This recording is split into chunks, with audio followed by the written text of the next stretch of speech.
ಕೈಪಕ್ಕದ ವ್ಯಾಪಾರಿಯೊಬ್ಬರು ಮತ್ತು ಅವರ ಪತ್ನಿ ತಮ್ಮ 4 ವರ್ಷದ ಮಗುವಿಗೆ ವಿಷ ನೀಡಿ ನಂತರ ತಾವು ಆತ್ಮಹತ್ಯೆ ಮಾಡಿಕೊಂಡಿರುವ ದಾರುಣ ಘಟನೆ ಉತ್ತರ ಪ್ರದೇಶದ ಶಹಜಾನ್ಪುರದ ದುರ್ಗಾ ಎನ್ಕ್ಲೇವ್ ಕಾಲೋನಿಯಲ್ಲಿ ಬುಧವಾರ ನಡೆದಿದೆ.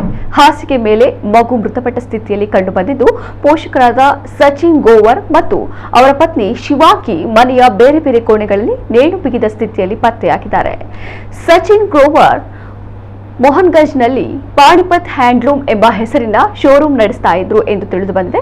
ಸಚಿನ್ ಮೊಬೈಲ್ನಲ್ಲಿ ಡೆತ್ ನೋಟ್ ಪತ್ತೆಯಾಗಿದ್ದು, ಅದರಲ್ಲಿ ಹಣಕಾಸಿನ ತೊಂದರೆ ಮತ್ತು ಸಾಲಗಳ ಬಗ್ಗೆ ಉಲ್ಲೇಖಿಸಲಾಗಿದೆ ಎಂದು ತಿಳಿದು ಬಂದಿದೆ. ಸದ್ಯ ಪ್ರಕರಣದ ಬಗ್ಗೆ ತನಿಖೆ ನಡೆಯುತ್ತಿದೆ.